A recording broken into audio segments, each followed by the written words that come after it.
U.S. senators and representatives are now calling on federal government watchdogs to address the issue of privacy and surveillance, and whether or not we can justify the social cost. This, just less than a week after substantial flaws rose from Amazon's facial recognition.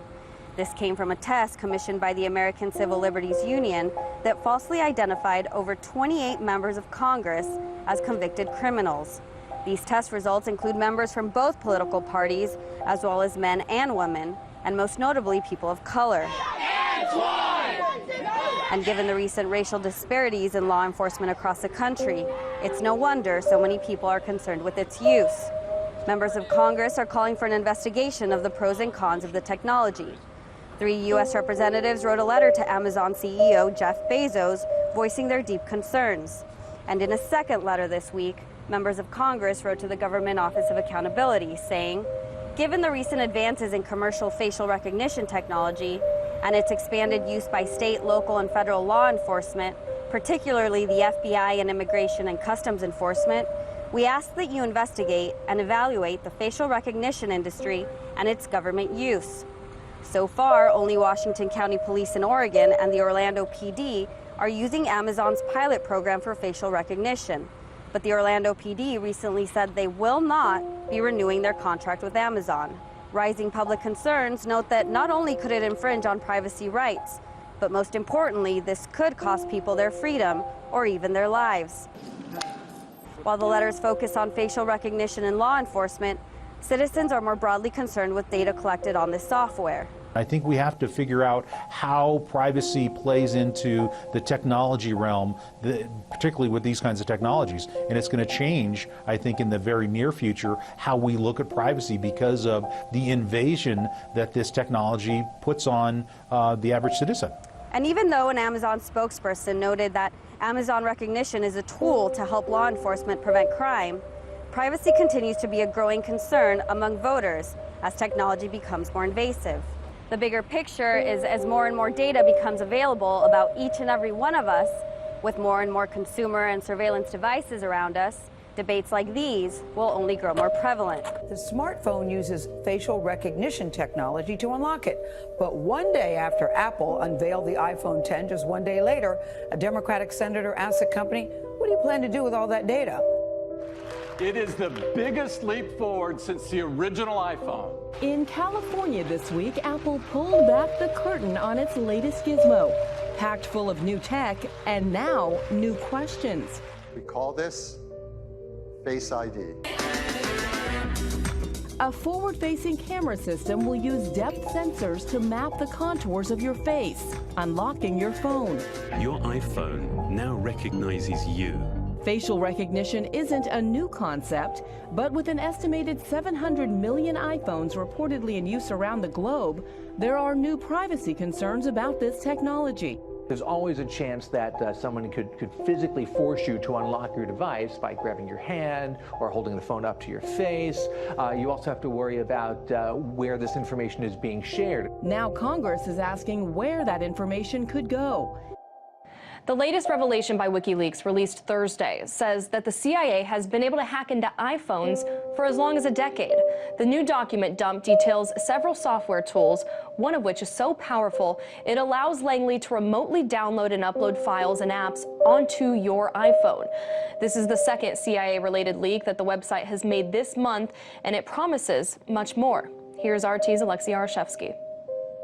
If the Central Intelligence Agency went commercial, this could have been its slogan, and WikiLeaks in that case would have been the brand manager. The whistleblowing website's latest revelations, published on Thursday under a scary name, Dark Matter, describes just that, the tools used by the CIA to hack into Apple's products. There are several of them with, cool names like Sonic Screwdriver, Der Starke, and Triton. But the one which has drawn the biggest attention is a beacon loader implant tool called Night Skies. WikiLeaks stresses that the software had reached version 1.2 by 2008, and it's expressly designed to be physically installed onto factory-fresh iPhones, meaning the CIA has been infecting the iPhone supply chain of its targets since at least 2008 and probably even earlier, injecting it into factory-fresh smartphones before they even reached their buyers. It comprises of three components: an implant, a listening post or LP, and a post-processing program. The implant obviously runs undetected on the phone once it has been physically installed, allowing the CIA to monitor the phone for activity like browser history file, YouTube video cache, or mail metadata. And then Night Sky sends the information to a pre-configured LP, which is like a Dropbox for the data, which then obviously being processed.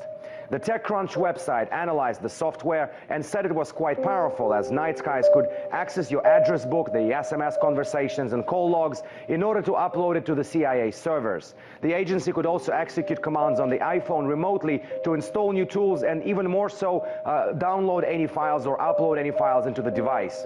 After the recent major dump of documents related to CIA hacking capabilities by WikiLeaks, the so-called Vault 7, a number of tech giants, including Apple, said most of the described backdoors have already been dealt with through software updates. But it remains unclear whether any of the newly published tools are operational today.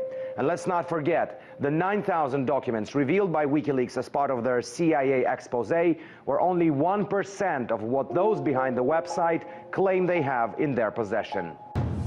Soon, boarding passes may become obsolete and your identification will be verified using a quick picture at check-in.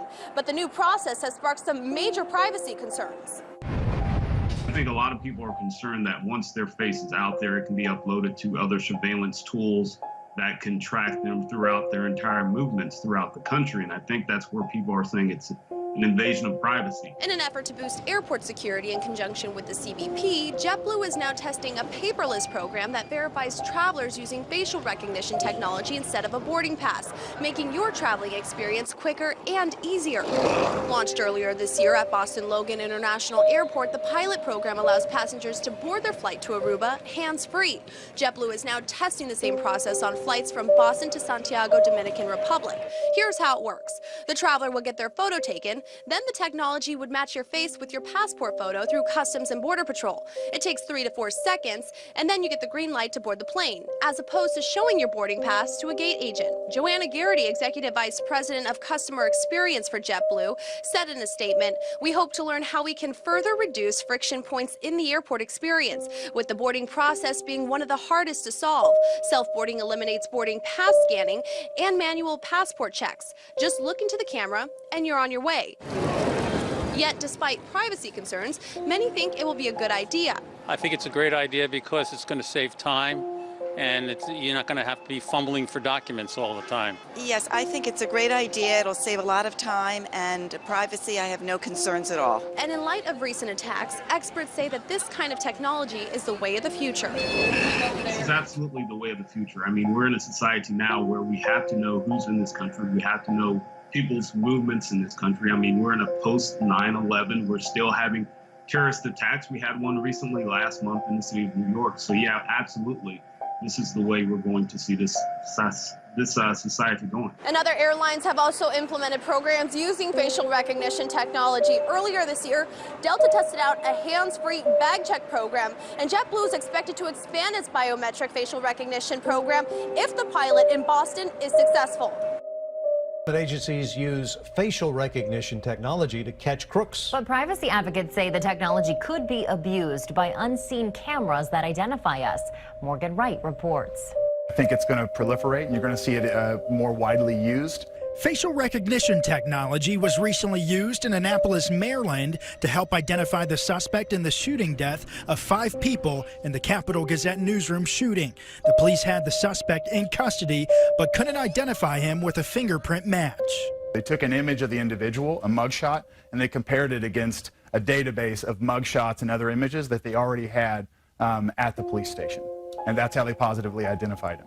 Lieutenant Ryan Frazier with the Anne Arundel County Police Department in a statement confirmed facial recognition technology was used. Lieutenant Frazier says in the Capital Gazette case that technology was used in conjunction with other investigative tools to help investigators in identifying our suspect.